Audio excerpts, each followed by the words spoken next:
സർവവേദാന്ത സിദ്ധാന്ത സാരസംഗ്രഹത്തിൽ 77 ശ്ലോകങ്ങളാണ് കഴിഞ്ഞത്. അവിടെ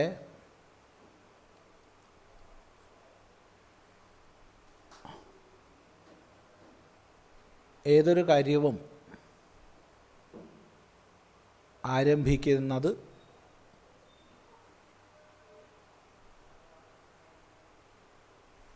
അല്ലെങ്കിൽ ഏതൊരു പഠനവും ആരംഭിക്കുന്നത് അനുബന്ധ ചതുഷ്ടയം വിലയിരുത്തിക്കൊണ്ടാവണം.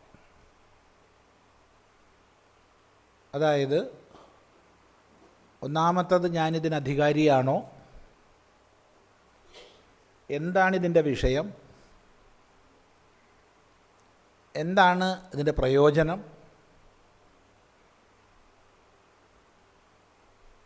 അതുപോലെ സംബന്ധം എന്ത്, ഈ 4 വിഷയങ്ങൾ ചിന്തിച്ചിട്ടാണ് നമ്മൾ എല്ലാ പ്രവൃത്തികളും ആരംഭിക്കേണ്ടത്.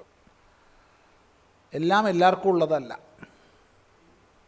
ഓരോന്നിനും അധികാരി വ്യത്യസ്തമാണ്. അതുപോലെ വ്യത്യസ്ത വിഷയങ്ങളാണ് വിവിധ ശാസ്ത്രങ്ങളിൽ. വ്യത്യസ്ത പഠനങ്ങളുടെ പ്രയോജനങ്ങൾ വിഭിന്നങ്ങളാണ്. അപ്പോൾ ഓരോന്നും വിലയിരുത്തി മനസ്സിലാക്കിയിട്ട് വേണം ശാസ്ത്രപ്രവൃത്തി ചെയ്യാൻ. അല്ലാതെ എടുത്തു ചാടി എന്തിലെങ്കിലും പോയി പെട്ട് നാളെ ദുഃഖിച്ചിട്ടൊരു പ്രയോജനവും ഇല്ല. അപ്പോൾ അതിലാദ്യം അധികാരിയെയാണ് ചിന്തിക്കുന്നത്. അധികാരിയെ ചിന്തിച്ചപ്പോഴാണ് വിവേകം, വൈരാഗ്യം, ശമാധി, ഷഡ്കം, മുമുക്ഷുത്വം എന്ന 4 സമ്പത്തുകളെക്കുറിച്ച് ചർച്ച ചെയ്തത്. അത് 4ഉള്ളവനാണ് അധികാരി എന്ന് പറഞ്ഞു. അനന്തരം വിവേകത്തെ വളരെ വിസ്തരിച്ച് ചിന്തിച്ചു. വൈരാഗ്യത്തെ വിസ്തരിക്കുന്ന ഭാഗമാണ് ഇപ്പോൾ പഠിക്കുന്നത്. അപ്പോൾ വൈരാഗ്യം എന്ന് പറയുമ്പോൾ രാഗഹേതുക്കളാകുന്നവയെക്കുറിച്ചുള്ള ശരിയായ വിചാരത്തിലൂടെയാണ് വൈരാഗ്യത്തെ പ്രാപിക്കുന്നത്. അപ്പോൾ അതിൽ പ്രധാനമായി പുരുഷനായ ശിഷ്യനോടാണ് ഉപദേശിക്കുന്നത് എന്നതുകൊണ്ട് സ്ത്രീയെ സംബന്ധിച്ചുള്ള നിരൂപണം വളരെ വിശദമായി ചെയ്തു. സ്ത്രീയോടാണ് സംസാരിക്കുന്നതെങ്കിൽ പുരുഷനെക്കുറിച്ചുള്ള നിരൂപണമാണ് ചെയ്യേണ്ടത്. അതായത് ഇതര ലിംഗം, അതാണ്. അത് കഴിഞ്ഞ ശേഷം പണത്തെക്കുറിച്ചാണ് നിരൂപണം ചെയ്യുന്നത്. ധനം. അപ്പോൾ വ്യവഹാരസിദ്ധിക്ക് ധനം വേണം, വേണ്ടെന്ന് പറഞ്ഞില്ല. വ്യവഹാരസിദ്ധിയിൽ കവിഞ്ഞ് ധനം പ്രയോജനകരമല്ല എന്നല്ല, ദുഃഖകരമാണ് എന്ന് പറഞ്ഞിട്ട് അതിൽ വിരക്തി ജനിപ്പിക്കാനാണ് ഇവിടെ ഉപദേശിക്കുന്നത്. ഇത് ശ്രദ്ധിക്കണം. വേദാന്തം എല്ലാവരോടും കയറി ഉപദേശിച്ചേക്കരുത്. ജിജ്ഞാസുക്കൾക്കേ വേദാന്ത ഉപദേശം ചെയ്യാവൂ. പ്രത്യേകം ശ്രദ്ധിക്കണം. സാമാന്യ സമൂഹത്തോട് വേദാന്ത ഉപദേശം ചെയ്യരുത്. ഏതായാലും അവസാനം പഠിച്ചത് സുഖയതി ധനമേവേത്യന്തരാശാപിശാച്യ ദൃഢതരമുപഗൂഢോ മൂഢലോകോ ജഡാത്മാ നിവസതി തദുപാന്തേ സന്തതം പ്രേക്ഷമാണോ വ്രജതി തദപി പശ്ചാത് പ്രാണമേതസ്യ ഹൃത്വാ. എന്നെ സുഖിപ്പിക്കും ധനം, ധനം എന്നെ സുഖിപ്പിക്കും എന്നുള്ള ഉള്ളിലുള്ള ആശയാകുന്ന പിശാചിയെ കൊണ്ട്, അന്തരാശാ പിശാച്യ. അവിടെ പിശാചി എന്ന് പറയുമ്പോൾ നമ്മെ തന്നെ ഭക്ഷിക്കുന്നവരാണ്, നമ്മെ തന്നെ പിടിച്ചു തിന്നു. അതാണ്, അതുകൊണ്ടാണ് പിശാചി എന്ന് ഉപയോഗിച്ചത്. അപ്പോൾ ഉള്ളിലുള്ള ആശയാകുന്ന പിശാചി എന്താ അത് പറഞ്ഞു തരണത്? സുഖയതി ധനം, പണം നിന്നെ സുഖിപ്പിക്കും എന്ന് പറഞ്ഞു തരും. എന്നിട്ട് ദൃഢതരം ഉപഗൂഢോ, അതിനെ ആലിംഗനം ചെയ്ത് മൂഢലോകോ ജഡാത്മാ, ജഡബുദ്ധിയുള്ള ആൾ, മൂഢലോകം, അതിനെ ആലിംഗനം ചെയ്തുകൊണ്ട് കഴിയുന്നു. നിവസതി തദുപാന്തേ, അതിൻ്റെ അടുത്ത് കഴിയുക. പണത്തിൻ്റെ അടുത്ത് ഇങ്ങനെ ദൂരത്തേക്കൊന്നും വെക്കാൻ തന്നെ തോന്നുന്നില്ല. ഇടയ്ക്കിടയ്ക്ക് എണ്ണുക അല്ലേ, എന്നിട്ട് വീണ്ടും വെക്കുക, അങ്ങനെയൊക്കെ. അതാണ്. അതിന് ബാങ്കിലായിട്ട് ഇട്ടതാണെങ്കിലോ അതിൻ്റെ പാസ്ബുക്കൊക്കെ അടുത്ത് തന്നെ, അല്ലെങ്കിൽ സ്റ്റേറ്റ്മെൻറ്റൊക്കെ അടുത്ത് തന്നെ, വേറെ ആർക്കും വിട്ടുകൊടുക്കില്ല. പത്നിയെപ്പോലും പേടി, പതിയെപ്പോലും പേടി, അങ്ങനെയൊക്കെയാണ്. അതാണ് നിവസതി തതുപാന്തേ. സന്തതം പ്രേക്ഷമാണ്, ഇടയ്ക്കിടയ്ക്ക് നോക്കും. പണം പോയി ഇടയ്ക്കിടയ്ക്ക് നോക്കും. ചെറിയ കുട്ടികൾ കളിപ്പാട്ടം നോക്കുന്ന പോലെ ഇടയ്ക്കിടയ്ക്ക് നോക്കും. തതുപാന്തേ, അതിൻ്റെ അടുത്ത്. ഉപാസ്തേ, ഉപാസിക്കുന്നു എന്നർത്ഥം വരും. പക്ഷെ അവിടെ ഏതിനോട് ഘടിപ്പിക്കും? ഉപാന്തേ, അതിൻ്റെ അടുത്ത്. ഉപാന്തം സമീപം. സന്തതം പ്രേക്ഷമാണ, എപ്പോഴും നോക്കിക്കൊണ്ടങ്ങനെ കഴിയും. വ്രജതി തദപി പശ്ചാത് പ്രാണവേദസ്യ ഹൃത്വ, യവൻ്റെ പ്രാണനെ ഹരിച്ച് അത് പോവുകയും ചെയ്യും. പൊതുവേ നമ്മൾ ലോകത്ത് കാണുന്നതാണ്. വലിയ പണം അങ്ങനെ കെട്ടി വെച്ചിട്ടുള്ള ആൾക്കാർ പച്ച വെള്ളം പോലും കുടിക്കൂല, ഭക്ഷണം കഴിക്കൂല, ഒന്ന് സുഖമായിട്ട് ജീവിക്കൂല. എന്നിട്ട് അവസാനം നോക്കുമ്പോഴോ യവനെ എടുത്ത് അത് പോവും, ഒരു പ്രയോജനം ഉണ്ടാവില്ല. അതാണ് പറയുന്നത്. നോക്കൂ തുടർന്ന്. സമ്പന്നോന്ധവദേവ കിഞ്ചിതപരം നോ വീക്ഷതേ ചക്ഷുഷാ സദ്ഭിർവർജിതമാർഗ ഏവ ചരതി പ്രോത്സാരിതോ ബാലിശൈഃ തസ്മിന്നേവ മുഹു സ്ഖലത്പ്രതിപദം ഗത്വാന്ധകൂപേ പദത്യസ്യാന്ധത്വ നിവർത്തകൗഷധമിദം ദാരിദ്ര്യമേവാഞ്ജനം. സമ്പന്നോന്ധവദേവ കിഞ്ചിതപരം നോ വീക്ഷതേ ചക്ഷുഷാ സദ്ഭിർവർജിതമാർഗ ഏവ ചരതി പ്രോത്സാരിതോ ബാലിശൈഃ തസ്മിന്നേവ മുഹുസ്ഖലത്പ്രതിപദം ഗത്വാന്ധകൂപേ പദത്യസ്യാന്ധത്വ നിവർത്തകൗഷധമിദം ദാരിദ്ര്യമേവാഞ്ജനം. സമ്പന്നഃ, സമ്പന്നൻ. അന്ധവത്, കണ്ണ് കാണാത്ത ആളെപ്പോലെ. അപരം ന വീക്ഷതേ ചക്ഷുഷ, മറ്റുള്ളവരെ കണ്ണുകൊണ്ട് നോക്കൂല. വലിയ പൈസക്കാരായി കഴിഞ്ഞാൽ മറ്റുള്ളവരെ ഒന്ന് നേരെ കണ്ണുകൊണ്ട് നോക്കൂല എന്നാണ് പറയണത്.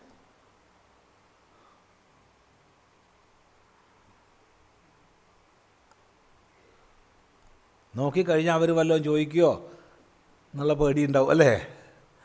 ചോദിക്കുക. പരിചയക്കാരാവും, ബന്ധുക്കളാവും, ഇന്നലെകളിൽ കൂട്ടുകാരാവും. അപ്പോൾ ഇന്ന് ഞാൻ വലിയ പൈസക്കാരനായി, അപ്പോൾ അവനെ നോക്കി അവനോട്ട് വല്ലതും ചോദിച്ചാലോ? അതുകൊണ്ട് ആരെയും കണ്ണുകൊണ്ട് നോക്കൂല. ഈ കണ്ണുകൊണ്ട് നോക്കൂല എന്നുള്ളത് വാച്യാർത്ഥം എടുക്കാതെ ഭാവാർത്ഥം എടുത്താൽ മതി. ഔദ്ധത്യം കൊണ്ട് ഞാൻ വലിയ കേമനാണെന്നുള്ളത് കൊണ്ട് ആരെയും നോക്കാൻ പോലും തയ്യാറാവില്ല. സദ്ഭിർവർജിത മാർഗയേവ ചരതി, സജ്ജനങ്ങളാൽ ഉപേക്ഷിക്കപ്പെട്ട വഴിയിലൂടെയാണ് സഞ്ചരിക്കുക. സജ്ജനങ്ങളാൽ ഉപേക്ഷിക്കപ്പെട്ട വഴിയിലൂടെ സഞ്ചരിക്കും അവൻ. സജ്ജനങ്ങൾ സ്വീകരിക്കാത്ത വഴിയാണ് അവൻ്റെ വഴി. കാരണം കൂടുതലുണ്ടാക്കണം,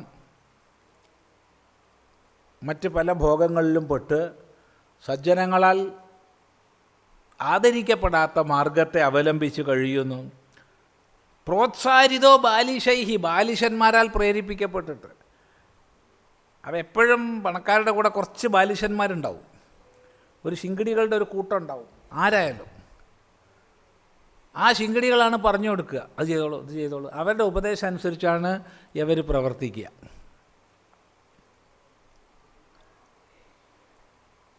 നമുക്ക് നമ്മളെ മുമ്പിൽ കാണുന്ന പോലെ അപ്പത്. എന്നിട്ടോ തസ്മിന്നേവ മുഹുസ്ഖലത് പ്രതിപദം, ആ വഴിക്ക് തന്നെ മര്യാദയ്ക്ക് നടക്കുമോ? മോശമായ വഴിക്ക് നടക്കണത് മര്യാദയ്ക്ക് നടക്കുമോ? ചിലർക്ക് മോശമായ വഴിക്ക് മര്യാദയ്ക്ക് നടക്കുക വെച്ചാൽ അതും കഴിയില്ല അവന്. അതിലും ചെന്ന് മുട്ടി വീഴും.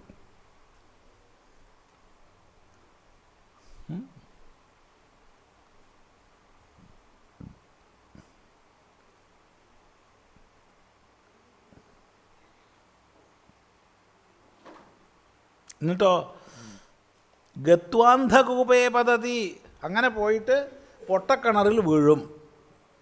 പൊട്ടക്കിണറിൽ വീഴുന്നു. എന്നിട്ടോ ഇതാണ് സ്ഥിതി. അപ്പോൾ സമ്പന്നൻ മറ്റൊരാളെ മര്യാദയ്ക്ക് നോക്കില്ല, സജ്ജനങ്ങളാൽ നിന്ദിക്കപ്പെടുന്ന ഉപേക്ഷിക്കപ്പെടുന്ന വഴിയിലൂടെ ബാലിശന്മാരാൽ പ്രോത്സാഹിപ്പിക്കപ്പെട്ട് സഞ്ചരിക്കും. അതിൽ തന്നെ വീഴും. അങ്ങനെ നടന്ന് പൊട്ടക്കിണറിൽ വീഴുന്നു. ഇതാണ് സ്ഥിതി. അപ്പോൾ ആചാര്യസ്വാമികൾ ചോദിക്കുകയാണ്, അവനെ നേരെയാക്കിയെടുക്കാനുള്ള ഔഷധം വല്ലതും ഉണ്ടോ? ഉണ്ട്. എന്താണ്? അസ്യ അവന് അന്ധത്വനിവർത്തക ഔഷധം, അവൻ്റെ അന്ധത്വത്തെ ഇല്ലാതാക്കുന്ന ഔഷധം ഇതം ദാരിദ്ര്യമേവാഞ്ജനം, ദാരിദ്ര്യം മാത്രമാണ്. അവൻ ദരിദ്രനായി കഴിഞ്ഞാൽ ഇന്നലെകളിൽ ചെയ്തു കൂട്ടിയതൊക്കെ ഒന്ന് ഓർമ്മിക്കും, അങ്ങനെ ഇരുന്ന് ചിന്തിച്ച് കുറച്ചൊക്കെ കരയുകയും ദുഃഖിക്കുകയൊക്കെ ചെയ്യും, എന്നാലും നേർവഴിക്ക് വരും, മനുഷ്യനായി മാറും. പണം ഉണ്ടാക്കാൻ വേണ്ടി ഇന്നലെകളിൽ ചെയ്തു കൂട്ടിയതും ഉണ്ടാക്കിയ ശേഷം ചെയ്തു കൂട്ടിയതൊക്കെ ആ ദാരിദ്ര്യാവസ്ഥയിൽ ഇരുന്ന് ഓർമ്മിച്ച് പശ്ചാത്താപം വന്ന് അവനൊരു നല്ല മനുഷ്യനായി മാറും എന്നാണ് പറയണത്. ദാരിദ്ര്യമേവാഞ്ജനം. ശ്രദ്ധിക്കണേ, ഇത് മാത്രം പഠിച്ചിട്ട് എവിടേക്കെങ്കിലും പോരുതേ. ഉപനിഷത്ത് തന്നെ സമ്പന്നരാവാൻ പ്രേരിപ്പിക്കുന്നുണ്ട്, ധനം സമ്പാദിക്കണം എന്ന് പറയുന്നുണ്ട്. അപ്പോൾ ഓരോരോ പ്രകരണവും അതത് പ്രകരണത്തിൽ വേണം പഠിക്കുക, അത് പ്രത്യേകം ശ്രദ്ധിക്കണം.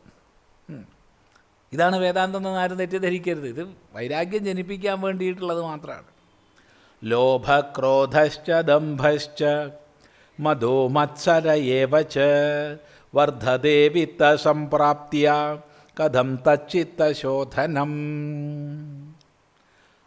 ലോഭക്രോധശ്ച ദംഭശ്ച മദോ മത്സര ഏവ ച വർദ്ധതേ വിത്തസംപ്രാപ്ത്യ കഥം തച്ചിത്തശോധനം.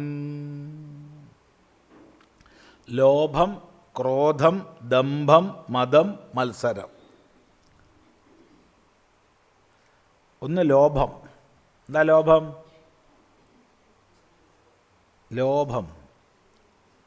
ലോഭം എന്ന് പറഞ്ഞാൽ ന്യായമായ ചെലവ് ചെയ്യാൻ പോലും തോന്നായിക.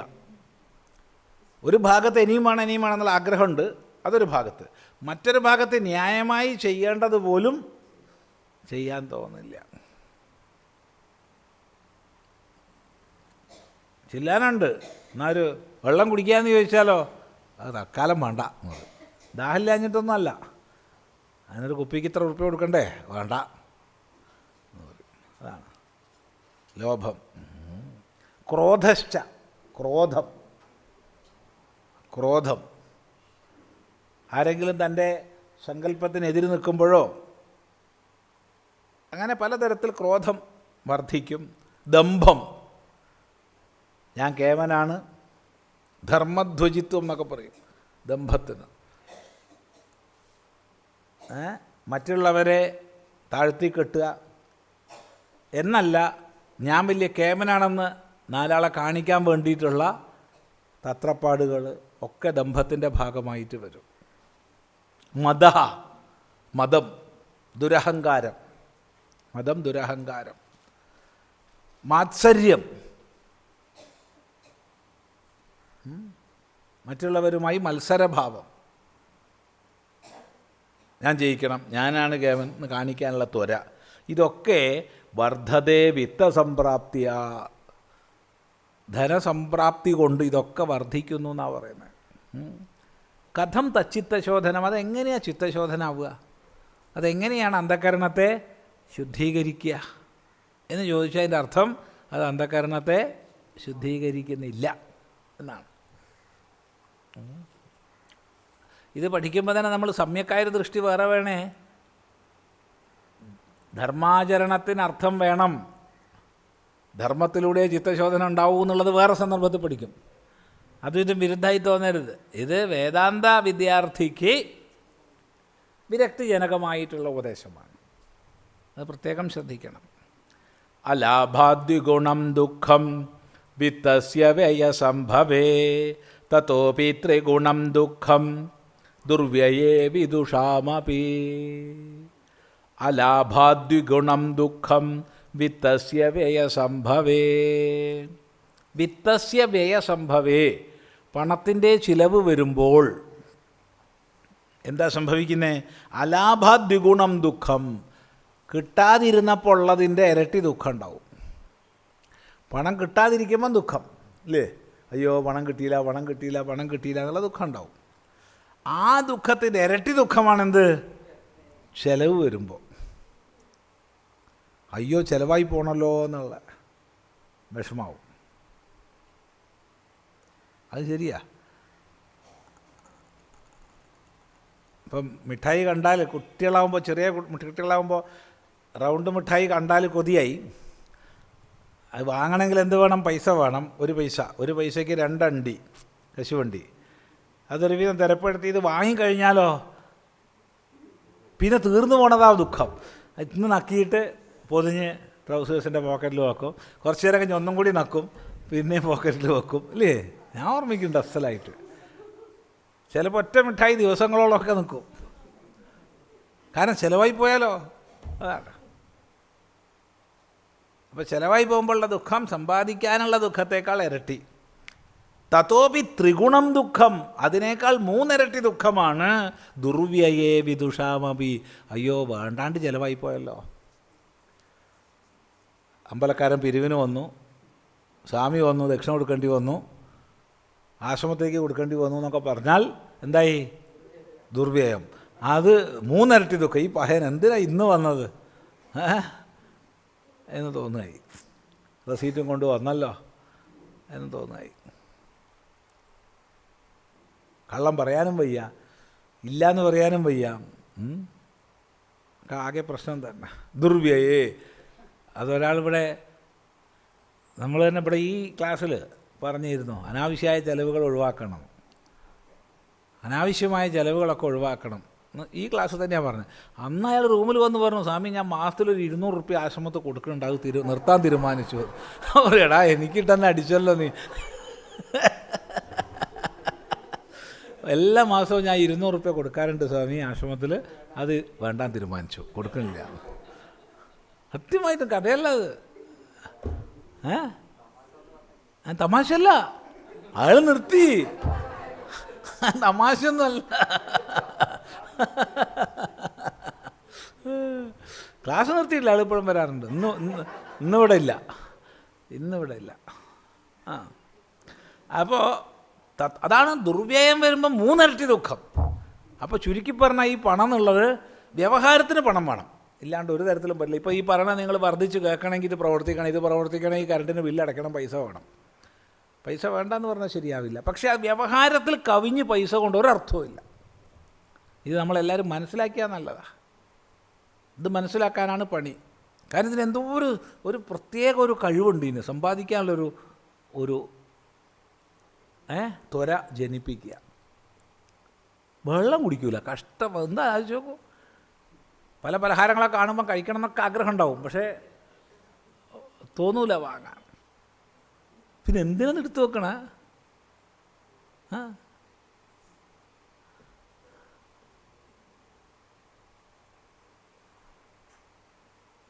ശരി. നിത്യാഹിതേന വിത്തേന ഭയചിന്താനപായിനാം ചിത്തസ്വാസ്ഥ്യം കുതോ ജന്തോഃ ഗൃഹസ്ഥേനാഹിനാ യഥാ. നിത്യാഹിതേന വിത്തേന ഭയചിന്താനപായിനാ ചിത്തസ്വാസ്ഥ്യം കുതോ ജന്തോഃ ഗൃഹസ്ഥേനാഹിനാ യഥാ. പറയാണ്, നിത്യാഹിതേന വിത്തേന, ദിവസവും കുറച്ചായി സമ്പാദിക്കുന്നതാണ് ധനം, അല്ലേ? കുറച്ചായി സമ്പാദിച്ചു കൂട്ടിവെച്ചു. ആ ധനം കൊണ്ട് അനപായിനാ ഭയചിന്ത, ഒരിക്കലും നശിക്കാത്ത ഭയചിന്ത ഉണ്ടാവുക.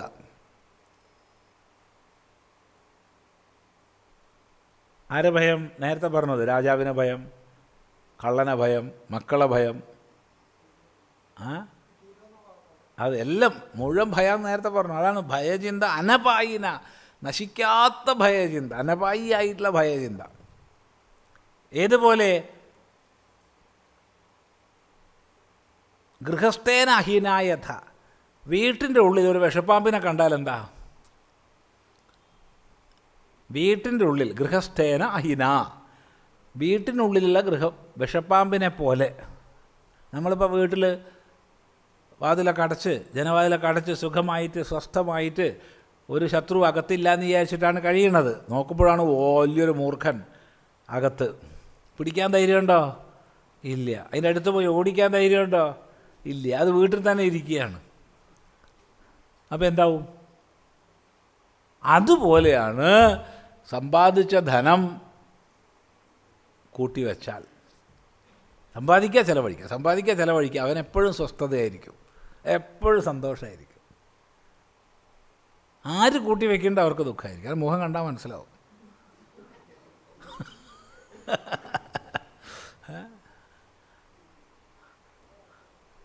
അത് ഞാൻ ചിലരോട് പറയും, ഇങ്ങോട്ട് തന്നേക്ക് പറയും. എന്താ അങ്ങോട്ട് തന്നാൽ? എടാ പിറ്റേന്തെങ്കിൽ തീരും. ഇവിടെ കൂട്ടി വെക്കണ പരിപാടി അപ്പം തീരും, അന്നന്ന് തീരും.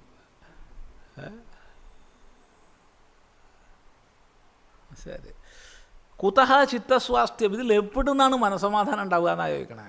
ചിത്തസ്വാസ്ഥ്യം കുതഹ, ചിത്തത്തിന് എവിടുന്നാണ് സ്വാസ്ഥ്യം ഉണ്ടാവുക? ഉണ്ടാവില്ല എന്ന് പറയുകയാണ്. നോക്കൂ,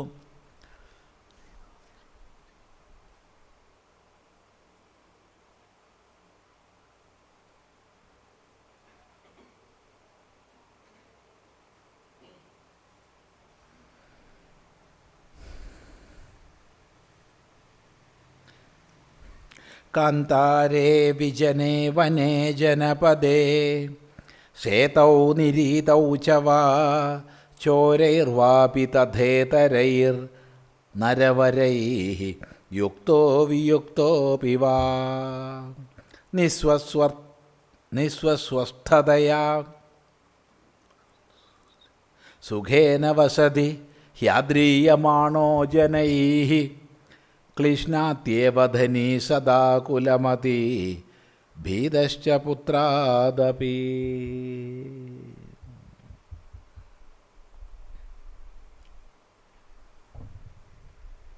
ശ്ലോകത്തിൽ നോക്കൂ, കാന്താരേ വിജനേ വനേ ജനപദേ സേതൗ നിരീതൗ ച വാ ശോരൈർവാപി തഥേതരൈർനരവരൈഃ യുക്തോ വിയുക്തോപി വാ പിന്നെ സ്വസ്ഥതയാ സുഖേന വസതി ഹ്യാദ്രീയമാണോ ജനൈഃ ക്ലിശ്നാത്യേവ ധനീ സദാ കുലമതി ഭീതശ്ച പുത്രാദപി. കാന്താരേ, കാട്ടിൽ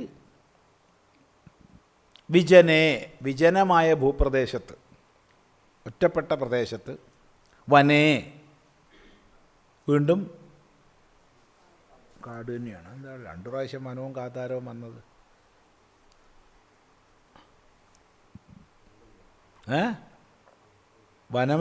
വനമെന്നും കാന്താരമെന്നും ഒരേ ഇതാണ് നമ്മൾ സാമാന്യ അർത്ഥം.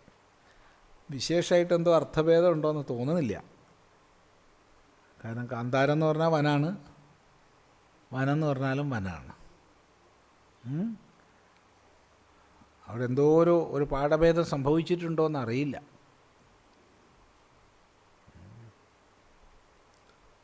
സമാനാർത്ഥത്തിൽ അതിലൊക്കെ അങ്ങനെ തന്നെയല്ലേ അല്ലേ? നോട്ടെ, അത് തന്നെയാണ് പുസ്തകം. ഇതേ പുസ്തകമാണോ?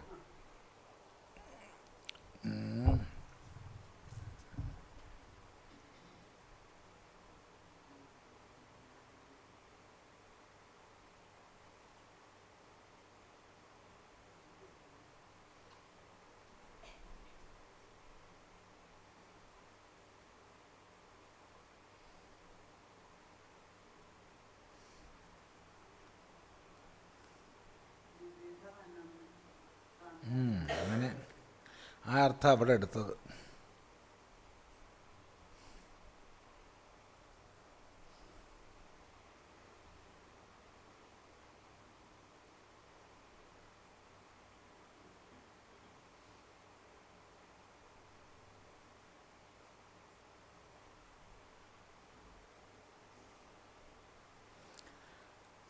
അങ്ങനെ എടുക്കാം, അല്ലാണ്ട് ഇപ്പോൾ നിവൃത്തിയില്ല.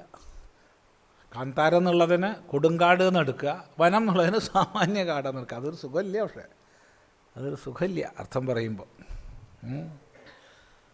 കാന്താരേ വിജനേ, വിജനമായ സ്ഥലത്ത്, ജനങ്ങളില്ലാത്ത സ്ഥലത്ത്, അഥവാ വിജനേ വനേ, രണ്ടും ആവാം. രണ്ട് രീതിയിലും എടുക്കാം. അല്ലെങ്കിൽ കാന്താരേ വിജനെ, വിജനമായ കാന്താരത്തിൽ, വനത്തിൽ, രണ്ടിനോടും വിജനെ എന്നുള്ളത് അന്വയിക്കാം. ജനപദേ, നാട്ടിൽ, ഗ്രാമത്തിൽ. സേതൗ, സേതുവിൽ. സേതു പാലം എന്ന് പറയാം, അണക്കെട്ട് എന്ന് പറയാം, രണ്ടും ശരിയാണ്. പാലം അല്ലെങ്കിൽ അണക്കെട്ട്. നിരീതി, നിരീതി മനസ്സിലാക്കിയെടുത്തോളം മരുഭൂമിയാണോ എന്ന് സംശയമുണ്ട്, ഉറപ്പില്ല കേട്ടോ, നോക്കണം അത്. നിരീതിയുടെ അർത്ഥം, നിരീതി അർത്ഥം നോക്കിക്കോളൂ. മരുഭൂമിയാണെന്നാണൊരു തോന്നൽ. ഇങ്ങനെയുള്ള സ്ഥലങ്ങളിലൊക്കെ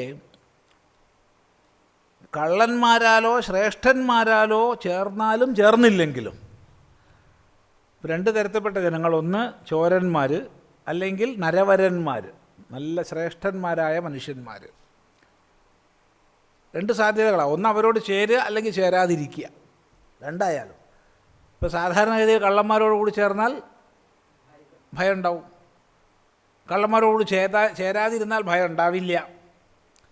ശ്രേഷ്ഠന്മാരോട് കൂടെ ചേർന്നാൽ സന്തോഷം ഉണ്ടാവും, ശ്രേഷ്ഠന്മാരോട് കൂടെ ചേരാതിരുന്നാൽ സന്തോഷം ഉണ്ടാവില്ല, ദുഃഖം ഉണ്ടാവുന്ന അർത്ഥമില്ല. അത് പ്രത്യേകം ശ്രദ്ധിക്കണം. അപ്പോൾ ഒന്ന് ദുഃഖഹേതുവാണ്, ഒന്ന് ദുഃഖാഭാവമാണ്, അതുകൊണ്ട് സുഖമില്ല. മറ്റൊന്ന് സുഖഹേതുവാണ്, സുഖാഭാവമാണ്. രണ്ടിൻ്റെ അർത്ഥം വ്യത്യാസമുണ്ട്. സുഖമില്ല എന്ന് പറഞ്ഞാൽ ദുഃഖമുണ്ടെന്ന് അർത്ഥമില്ല, മനസ്സിലായില്ല? ദുഃഖമില്ല എന്ന് പറഞ്ഞാൽ സുഖമുണ്ടെന്ന് അർത്ഥമില്ല, അത് പ്രത്യേകം ശ്രദ്ധിക്കണം. അപ്പോൾ അതിനാണ് ഈ രണ്ടെണ്ണം പറഞ്ഞത്. ചോരൈഹി നരവരൈഹി യുക്തോ വിയുക്തോ എന്ന് പറഞ്ഞാൽ അതുകൊണ്ടാണ്. ഒന്ന് ദുഃഖഹേതു, മറ്റൊന്ന് ദുഃഖത്തിന് അഹേതു, മറ്റൊന്ന് സുഖഹേതു, സുഖത്തിന് അഹേതു. ഈ സാഹചര്യങ്ങളിലൊക്കെയും നിസ്വൻ എൻ്റേതെന്ന് പറഞ്ഞ് കയ്യിലില്ലാത്തവൻ, ചില്ലാനമൊന്നും ഇല്ലാത്തവൻ, നിസ്വഹ സ്വസ്ഥതയാ സുഖേന വസതി, സ്വസ്ഥനായിട്ട് സുഖമായിട്ട് വസിക്കുന്നു. എവിടെ സന്തോഷം, പരിഭ്രമമില്ല. യാദ്രീയമാണോ ജനൈഹി, ജനങ്ങളാൽ ആദരിക്കപ്പെട്ടിട്ട്.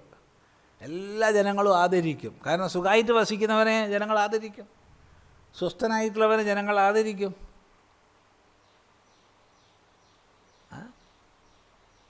സുഖേന നിവസതി. എന്നാൽ ധനിയോ ക്ലിശ്നാത്യേവ സദാ കുലമതി. ആകുലമതി, കലങ്ങിയ ബുദ്ധിയോടുകൂടിയ ധനി എപ്പോഴും ദുഃഖിയായിട്ടാണ് കഴിയുക. ക്ലിശ്നാതി, ക്ലേശിക്കുന്നു. കാരണം കാന്താരെ കാട്ടിൽ എത്തിയ ക്ലേശമായി. എന്താണ്? പൈസ ഉണ്ട്, പണം ഒരുപാടുണ്ട്, കഷ്ടപ്പാടായി. വിജനേ ജനേ, ജനങ്ങളില്ലാത്ത കാട്ടിൽ പോയി കഴിഞ്ഞാൽ അതും പ്രശ്നം തന്നെ, കള്ളം വരുമോ എന്നുള്ള പേടി. ജനപദത്തിൽ, ഗ്രാമത്തിൽ പോയി കഴിഞ്ഞാൽ അതിനേക്കാൾ പേടി, നാട്ടുകാർ പിടിച്ചു പറിക്കുമോ എന്നുള്ളത്. സേതവ്, പാലത്തുമ്മ കൂടെ പോകുമ്പം പേടി, പണക്കെട്ട് താഴെ വീണു പോവുക അല്ലേ, ഒക്കെ പ്രശ്നമാണ്. കള്ളന്മാർ വന്നാൽ പേടി, സജ്ജനങ്ങൾ വന്നാലും പേടി.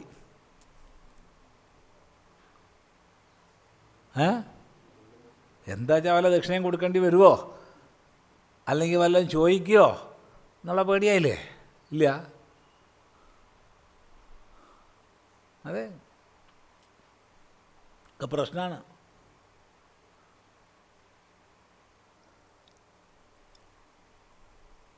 അപ്പോൾ ക്ലിശ്നാത്യേവധനി സദാകുലമതി ഭീതശ്ച പുത്രാദപി, മകനിൽ നിന്ന് പോലും പേടിക്കുന്നവനവൻ. മകൻ പേടി, ഒറ്റയ്ക്കുള്ള സ്ഥലത്ത് പണമായി പോകുമ്പോൾ മകൻ കൂടെ വന്നാൽ പേടിയാണ്, അവൻ എന്നെ കൊന്നിട്ട് പൈസ കൈക്കലാക്കുമോ എന്താ, ഇല്ല. അതൊക്കെ ലോകത്തിൽ നടക്കുന്നത്. മകനെ പേടിയാണ് അച്ഛന്.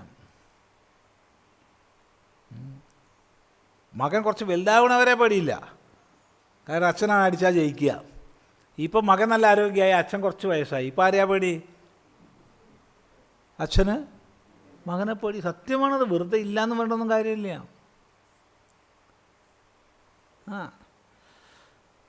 അതൊക്കെയാണ് സംഗതി. തസ്മാദനർത്ഥസ്യ നിദാനമർത്ഥ പുമർത്ഥസിദ്ധിർന ഭവത്യനേന തതോ വനാന്തേ നിവസന്തി സന്തഃ സന്യസ്യ സർവം പ്രതികൂലമർത്ഥം. തസ്മാത് അനർത്ഥസ്യ നിദാനം അർത്ഥഃ. അതുകൊണ്ട് അർത്ഥം എന്ന് പറഞ്ഞാൽ അനർത്ഥത്തിൻ്റെ കാരണമാണ്. ഇതിനെന്താ ഇങ്ങനെ പേര് വരാൻ കാരണം എന്നാ? എന്ത് അർത്ഥം എന്നാണ് എല്ലാവരും പറയണത്, പക്ഷെ എന്താണിത്? അനർത്ഥത്തിൻ്റെ കാരണമാണ്. പേരിട്ട് ശരിയായില്ല.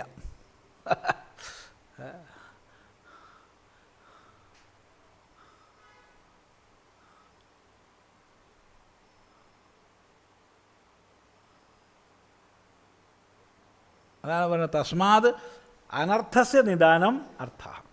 അതുകൊണ്ട് അർത്ഥം അനർത്ഥത്തിൻ്റെ കാരണമാണ്. പുമർത്ഥസിദ്ധിർന ഭവത്തി അനേന. ഇതുകൊണ്ട് പുരുഷാർത്ഥസിദ്ധി ഉണ്ടാവില്ല, മോക്ഷം ഉണ്ടാവില്ല, പുരുഷാർത്ഥസിദ്ധി ഉണ്ടാവില്ല. തതഃ അതുകൊണ്ട് ഇത് മനസ്സിലാക്കിയിട്ടുള്ളവർ എന്ത് ചെയ്യുന്നു? വനാന്തേ നിവസന്തി സന്തഃ. സജ്ജനങ്ങൾ തപസ്സിന് കാട്ടിൽ പോയി സുഖമായിട്ട് താമസിക്കുന്നു. വനാന്തേ നിവസന്തി സന്തഃ. എന്തിനാണ്? സുഖം. അപ്പം പൈസ സമ്പാദിച്ചത് എന്തിനാ? സുഖത്തിന്. എന്നിട്ട് സുഖം കിട്ടിയോ? ഇല്ല. യവനെല്ലാം ഉപേക്ഷിച്ച് കാട്ടിൽ പോണത് എന്തിനാ? സുഖത്തിന്. എന്നിട്ട് സുഖം കിട്ടിയോ? ഓ, അത് സുഖമായിട്ടിരിക്കുന്നു.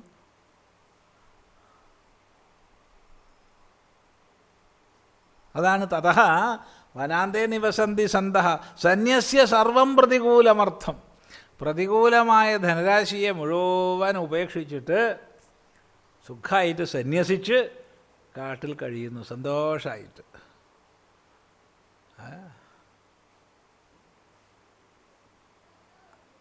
അങ്ങനെ സന്യാസിമാരുടെ മുഖത്ത് എപ്പോഴും സന്തോഷം ഉണ്ടാവും ഇല്ലേ? അല്ലാത്ത സന്യാസിമാരെ കണ്ടുണ്ടോ? അറിയില്ല. എപ്പോഴും സന്തോഷം തന്നെയാണ്. മറ്റവർക്ക് ചിലപ്പോൾ സന്തോഷം ഉണ്ടാവും, ചിലപ്പോൾ പേടിയുണ്ടാവും. അപ്പം ചോദിക്കുമോ എന്താണ്, എന്തിനാ വരുന്നത് എന്നൊക്കെയുള്ള വേവലാതി ഉണ്ടാവും. അതാണ് ശ്രദ്ധാഭക്തിമതിം സതിം ഗുണവതിം പുത്രാൻ ശ്രുതാൻ സമ്മതാൻ അക്ഷയ്യം വസുധാനുഭോഗവിഭവൈഃ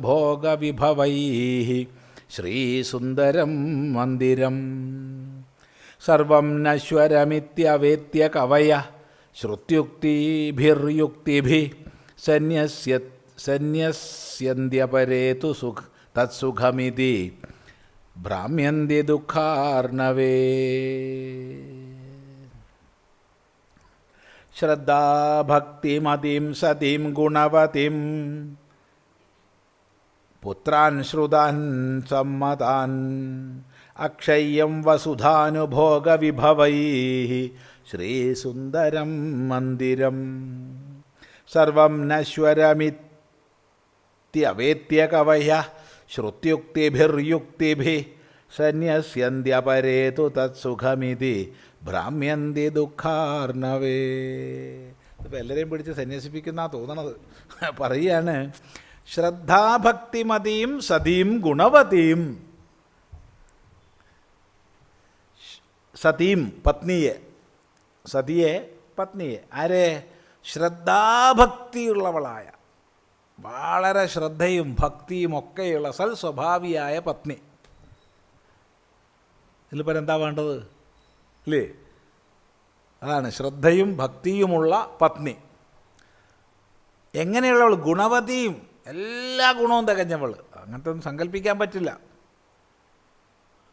അങ്ങനെയുള്ള പത്നിമാരെ കിട്ടുക എന്നുള്ളത് വളരെ ദുർലഭം. അങ്ങനെയുള്ള പത്നിയെയും പിന്നെ പുത്രാൻ ശ്രുതാൻ സമ്മതാൻ, നല്ല പ്രസിദ്ധന്മാരായ വിദ്വാൻമാരായ മക്കളെയും. ഇതൊക്കെ ഒത്തുകിട്ടുക എളുപ്പമല്ല. മക്കളുണ്ടാവും, പക്ഷെ അവർ ശ്രുതന്മാരാവില്ല, പേര് കേട്ടവരാവില്ല. ഇത് നല്ല പേര് കേട്ടവരാ. പൊതുവേ മക്കൾ പേര് കേട്ടിട്ടുണ്ടാവും, അത് ഏത് പേരാന്ന് പറയുന്നില്ല അല്ലേ? മക്കളെ കൊണ്ട് നല്ല പേര് കേട്ടു എന്ന് അച്ഛന്മാർ പറയാറുണ്ട്. അതേത് പേരാണ്? ഇതാ പേരല്ല, ഇത് നല്ല പേര്, നല്ല പേര്. സമ്മതന്മാർ, നാട്ടിൽ മുഴുവൻ സമ്മതന്മാരായ മക്കൾ.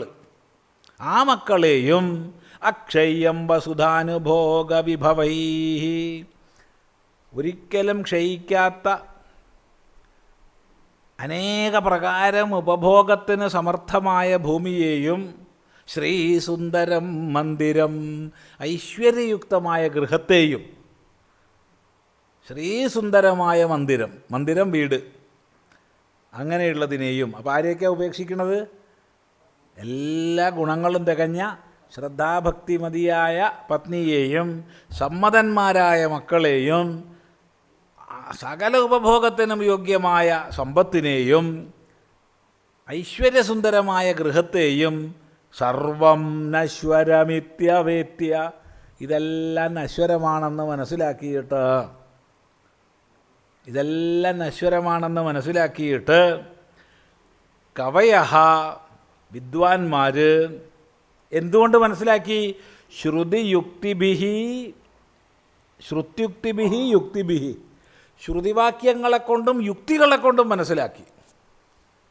യുക്തി പ്രധാനമായി പ്രകാശിക്കുന്നത് മറ്റുള്ളവരുടെയൊക്കെ ജീവിതം നോക്കുമ്പോഴാണ്. ചുറ്റുപാടുള്ളവരുടെ ജീവിതമൊക്കെ നോക്കുമ്പോൾ പണക്കാരുടെയും പാവപ്പെട്ടവരുടെ ഒക്കെ ജീവിതം നോക്കിയപ്പോൾ ശരിക്കും മനസ്സിലായി എന്താണ് സുഖം അല്ലേ എന്നുള്ളത്. അതുപോലെ ശ്രുതി, വേദം പഠിച്ചു, നല്ലപോലെ പഠിച്ച് മനസ്സിലാക്കി, എന്നിട്ട് സന്യസ്യന്തി, സന്യസിക്കുന്നു, എല്ലാത്തിനെയും ഉപേക്ഷിച്ച് പോകുന്നു. ഒന്നുമില്ലാത്തവനല്ല സന്യസിക്കണത്, അത് പ്രത്യേകം ശ്രദ്ധിക്കണം. സന്യസിക്കാൻ വല്ലതും വേണ്ടേ? ഇതിപ്പോൾ ഇതൊക്കെ ഉണ്ട്, ഇതൊക്കെ ഉണ്ടായിട്ടാണ് ഉപേക്ഷിക്കുന്നത്. ഒന്നുമില്ലാത്തവൻ എന്ത് സന്യസിക്കാനാ? ഒരു നല്ല ശീലങ്ങളൊന്നുമില്ല, സമ്പത്തില്ല, എന്നാ പോട്ടെ, ചീത്ത ശീലമുണ്ടോ? അതുമില്ല, ഒരു നിർഗുണം, അവൻ എന്ത് സന്യസിക്കാനാ? ഒന്നുകിൽ നല്ലത് വേണം, അല്ലെങ്കിൽ ചീത്ത വേണം, വേണ്ടേ?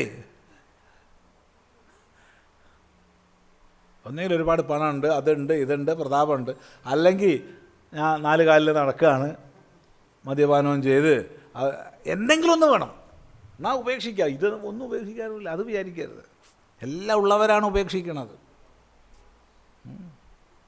സന്യസ്യന്തി അപരേതു, മറ്റുള്ളവരാകട്ടെ തത്സുഖമിതി ഭ്രാമ്യന്തി, ഇതൊക്കെയാണ് സുഖം തരിക എന്നും വിചാരിച്ച് ഭ്രമിച്ചു കഴിയുന്നു. എവിടെ? ദുഃഖാർണവേ, ദുഃഖസമുദ്രത്തിൽ ഭ്രമിച്ചു കഴിയുന്നു. ഇതാണ് വ്യത്യാസം.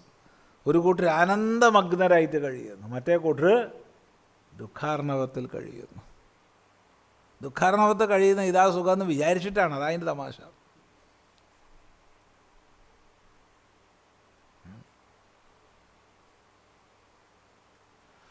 ശരി, ഇതൊക്കെ ശ്രദ്ധിക്കണേ, വൈരാഗ്യജനകമായിട്ടുള്ള ഉപദേശമാണ്.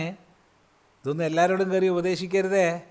പ്രത്യേകിച്ച് ചെറുപ്പക്കാരോട്, കുട്ടികളോടൊന്നും ഒന്ന് പറഞ്ഞു കൊടുക്കാനേ പാടില്ല. അവരോട് നല്ലോണം അധ്വാനിച്ച് പണം ഉണ്ടാക്കാനാണ് പറഞ്ഞു കൊടുക്കണ്ടേ. വേദാന്ത ജിജ്ഞാസുക്കൾക്ക് മാത്രമാണിത്.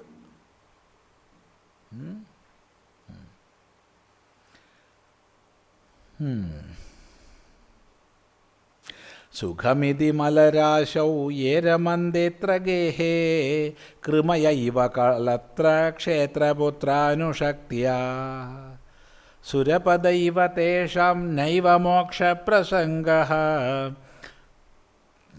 ത്വപി തു നിരയഗർഭാവാസദുഃഖപ്രവാഹഃ.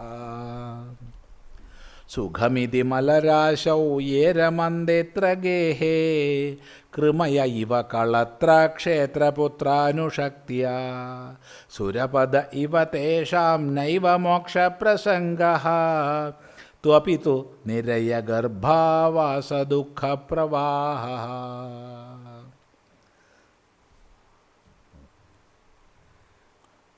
മലരാശൗ കൃമയഃ ഇവ, മലരാശിയിൽ കൃമികൾ പോലെ. ഈ ഉപമ ഇന്നത്തെ ചെറുപ്പക്കാർക്ക്, കുട്ടികൾക്കൊന്നും പറഞ്ഞാൽ മനസ്സിലാവില്ല. പണ്ട് ഇവിടെ മുതിർന്നവർക്കൊക്കെ അനുഭവം ഉണ്ടാവും. നമ്മളെ പഴയ കക്കൂസ് ഓർമ്മയില്ലേ? എന്ത്, കുഴീൻ്റെ മുകളിൽ സ്ലാബ് വെച്ചിട്ടല്ല, 2 തടി വെച്ചിട്ട്. അപ്പോൾ ഇതിൻ്റെ അടിയിലാണ് മറ്റേ സാധനങ്ങളൊക്കെ ഉണ്ടാവുക. മലത്തിൻ്റെ കഴുകുമ്പോഴുള്ള വെള്ളവും ഉണ്ടാവും, മലവും ഉണ്ടാവും, എല്ലാം കൂടി ആയിട്ട് അത് ലക്ഷക്കണക്കിന് ഇങ്ങനെ ഇളകി കളിക്കണ കാണാം. നല്ല സുഖമാണ് കാണാൻ, അല്ലേ? ശരിയല്ല? അതെ, എനിക്കിപ്പോഴും ഓർമ്മയുണ്ട്. ഓർമ്മയുണ്ട്. അത് ഈ ചെറിയൊരു മറച്ച് കെട്ടിയിട്ടുണ്ടാവും, ഓലേൻ്റെ ഇത്, വാതിൽ ചാക്കിൻ്റെ ഇതുകൊണ്ടൊക്കെ തൂക്കിയിട്ടതായിരിക്കും അല്ലേ? അതെ, മിക്കവാറും അങ്ങനെയാവും. അപ്പോൾ നല്ല ലൈറ്റ് അറേഞ്ച്മെൻ്റൊക്കെ കറക്റ്റാണ്, ശരിക്കും കാണും താഴത്ത് ഇങ്ങനെ ലക്ഷക്കണക്കിന്. എന്താ ഒരു സന്തോഷം അല്ലേ? ഇതുപോലെ അതാണ് മലരാശവ് കൃമയ ഇവ. ഇത് കണ്ടവർക്കേ അത് മനസ്സിലാവുള്ളൂ, അല്ലാത്തവർക്ക് മനസ്സിലാവില്ല. മലരാശവ് കൃമയ ഇവ, മലരാശിയിൽ കൃമികളെപ്പോലെ സുഖം, സുഖമായിട്ട് ഇതി ഗേഹേ, വീട്ടിൽ കഴിയുന്നു ജനങ്ങൾ. ഈ ടാങ്കിൽ കൃമി കഴിയുന്ന പോലെയാണ് വീട്ടിൽ കഴിയണമെന്നാ. എന്താ വിചാരിക്കണത്? ഇവിടെ വളരെ സുഖമാണ്. എവിടെയാണ് കഴിയണത് വാസ്തവത്തിൽ? ഒക്കെ മലരാശിയാണ്. എങ്ങനെ? കളത്ര ക്ഷേത്ര പുത്രാനുശക്തിയ. കളത്രം, കളത്രം പത്നി, പത്നി. ക്ഷേത്രം ഭൂമി, എൻ്റെ പറമ്പ്, എൻ്റെ സ്വത്ത്, എൻ്റെ പത്നി. പുത്ര, എൻ്റെ മക്കൾ എന്നുള്ള ആസക്തി കൊണ്ട് ഈ കൃമികൾ മലരാശിയിൽ കഴിയുന്നത് പോലെ വീട്ടിൽ കഴിയുകയാണ്. സുഖാണെന്നും പറഞ്ഞിട്ട് വളരെ സുഖം തന്നെ. അവർക്ക് സുരപദൈവ തേഷാം നൈവമോക്ഷപ്രസംഗ. അവിടെ സുരപദൈവ എന്നുള്ളതിന് രണ്ടർത്ഥമുണ്ട്. അവർക്ക് ദേവലോകം ചിന്തിക്കാൻ പറ്റാത്തതാണ്. അതെ, അതുപോലെ അവർക്ക് മോക്ഷപ്രസംഗവുമില്ല. അല്ലെങ്കിൽ ദേവലോകത്തിലുള്ളവർക്ക് മോക്ഷപ്രസംഗമില്ലാത്തതുപോലെ ദേവലോകത്തിലുള്ളവർ സുഖമായിട്ട് കഴിയുമ്പോൾ അവർക്ക് മോക്ഷത്തെക്കുറിച്ചുള്ള ചിന്ത വരില്ല. ദേവന്മാർക്ക് ഒരിക്കലും മോക്ഷമില്ല. അവരതിൽ ഭ്രമിച്ചങ്ങനെ കഴിയുക. അപ്പോൾ സുരപദത്തിൽ, സുരപദേ ഇവ എന്നർത്ഥം എടുക്കണം. സുരപദത്തിൽ മോക്ഷപ്രസംഗമില്ലാത്തതുപോലെ ഇവരെന്തായി? അങ്ങനെ കഴിയുന്നു. കഴിയുക മാത്രമാണോ? നിരയ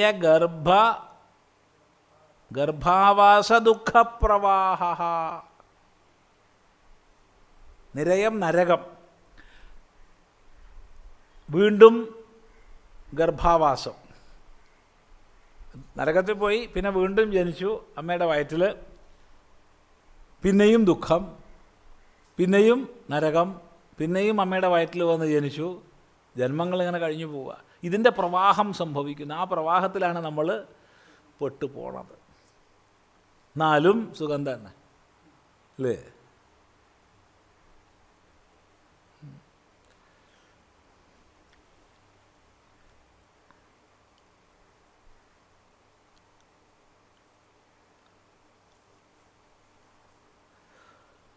ഓം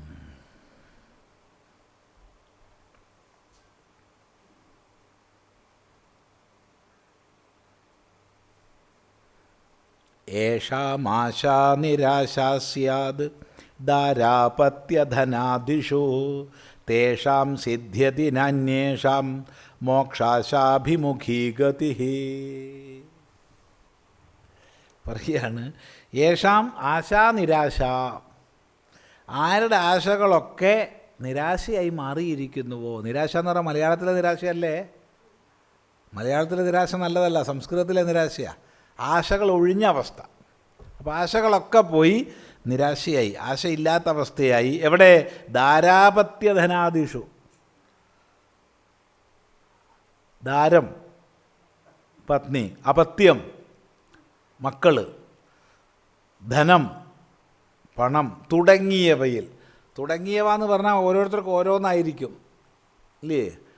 പത്നിയെയും ഉപേക്ഷിച്ചിട്ട് പണത്തിന് പോകുന്നവരുണ്ട്, പണം ഉപേക്ഷിച്ച് സ്ത്രീനെ പിന്നാലെ പോകുന്നവരുണ്ട്. ഇത് രണ്ടും ഉപേക്ഷിച്ചിട്ട് പട്ടി പൂച്ച വാങ്ങി വളർത്തുന്നവരുണ്ട്. ഇല്ല, ഉണ്ട്. ഡൈവോഴ്സ് ചെയ്തതിന് ശേഷം ഒരു ഒറ്റപ്പെടൽ സ്വാമി, അന്ന് വാങ്ങിയതാ ഈ പട്ടീനെ. ഡൈവേഴ്സ് കഴിഞ്ഞപ്പോൾ ഒറ്റപ്പെടൽ. അപ്പോൾ എന്തായി? പത്നീനെ ഒഴിവാക്കി, പിന്നാരായി? നായായി. എത്ര പേരുണ്ടെന്ന് തമാശയല്ല പറഞ്ഞത്. പ്രത്യേകിച്ച് കോവിഡിന് ശേഷം ഒറ്റപ്പെടലിൻ്റെ നൊമ്പരം മാറാൻ ഒരുപാട് പേര് ഈ പട്ടീനെയും പൂച്ചേനെയും വളർത്തിയിരിക്കുക. ഒക്കെ അകത്താ മോനെ മോളെ എന്നൊക്കെ വിളിച്ചിട്ട് അമ്മപ്പ വരാട്ടോ. അതെ, അമ്മ മോനിപ്പോൾ ചായ കൊണ്ടുത്തരാം. ഞാൻ വിചാരിച്ചു മോനെ എവിടെയാണുള്ളത്, നോക്കുമ്പോൾ മറ്റവനാ നോക്കിയിരിക്കുന്നുണ്ട്. ആ സ്നേഹത്തിൻ്റെ 10 സ്വന്തം മോനോട് കാണിച്ചിരുന്നെങ്കിൽ അവൻ നന്നായി പോയേനെ. അത് കാണിക്കില്ല. ശരി, എന്തായാലും കൊള്ളാം.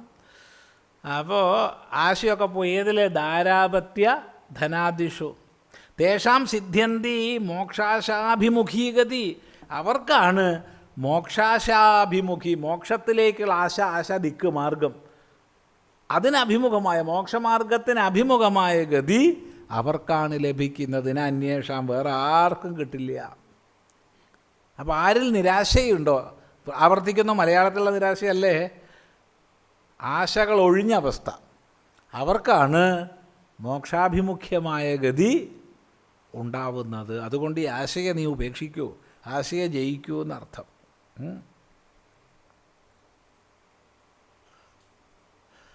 86 അവിടെ കേട്ടെ, കുറച്ചും കൂടി ഇത് തന്നെയാണ്. ഇതിൽ മുമ്പ് ഒരു സ്ഥലത്ത് ഈ സർവവേദാന്ത സിദ്ധാന്ത സാരസംഗ്രഹം പഠിക്കാൻ തുടങ്ങി. ധാരാളം പേര് വന്നപ്പോൾ അതിൻ്റെ മുഖ്യ സംഘാടകനായിട്ടുള്ള ആളുണ്ട്. ഞങ്ങൾക്ക് ആകെയാണ്ട് ദഹിക്കണില്ല. മൂപ്പര് വിചാരിച്ചത് ഈ വേദാന്തം എന്നൊക്കെ പറഞ്ഞാൽ അതിന് ഒരു ധാരണ ഉണ്ട്, കാരണം പ്രകരണം ചെറിയതൊക്കെ പഠിച്ചിട്ടുണ്ട്. ഇത്രയ്ക്ക് അങ്ങോട്ട് പച്ചയ്ക്ക് പറയണതാണെന്ന് അറിയില്ല. അപ്പോൾ ഇയാളുടെ മകളൊക്കെ ക്ലാസ്സിൽ വരുന്നുണ്ട്. മകളെ കല്യാണമൊന്നും കഴിഞ്ഞിട്ടില്ല, ഒരു 17 വയസ്സ് ഒക്കെ ഉണ്ടാവും മോൾക്ക്, 17-18. അപ്പോൾ അദ്ദേഹത്തിന് വിഷമായി. ഇദ്ദേഹം പറഞ്ഞു, സ്വാമിജി ഇതിപ്പോൾ ഇങ്ങനെ പച്ചയ്ക്ക് ഇതൊക്കെ പറയുമ്പോൾ വിഷമല്ലേ? ഞാൻ പറഞ്ഞു വിഷമം തന്നെയാണ്, നമുക്കെന്നാ ഒന്ന് നിർത്തിക്കൂടെ ക്ലാസ്? ഞാൻ പറഞ്ഞു അതന്നെയാണ് വേണ്ടത്, നിർത്തി ക്ലാസ് നിർത്തി. കാലം കഴിഞ്ഞു, ഇദ്ദേഹത്തിൻ്റെ മോള് കല്യാണമൊക്കെ കഴിഞ്ഞു, അവൾ ഗർഭിണിയൊക്കെ ആയി, അവൾക്ക് കുട്ടിയൊക്കെ ആയി. അപ്പം എല്ലാ കക്ഷി വന്നിരിക്കുക, സ്വാമി നമുക്ക് മുമ്പ് നിർത്തിയ ക്ലാസ് വീണ്ടും തുടങ്ങണ്ടേ? ഞാൻ പറഞ്ഞു വേണ്ട, നാട്ടിൽ ഇനിയും പെൺകുട്ടികളും ആൺകുട്ടികളൊക്കെ ഉണ്ടാവും, അവരെ കല്യാണം മുടങ്ങാനത് കാരണമാവും. അതുകൊണ്ട് നിങ്ങളായി നിങ്ങളെ പാടായി, ഞാനായി എൻ്റെ പാടായി. നമുക്ക് എന്ത് പറഞ്ഞാലും ശരി, ഭർതൃഹരിയുടെ വൈരാഗ്യ ശതകമോ അല്ലെങ്കിൽ ശങ്കരാചാര്യസ്വാമികളെ സർവവേദാന്ത സിദ്ധാന്ത സാരസംഗ്രഹമൊന്നും പഠിക്കണ്ട, വേറെ വല്ലതൊക്കെ പഠിക്കാൻ തോന്നും. ഇത് കഥയല്ല, ഉണ്ടായിട്ടുള്ള സംഭവമാണ്.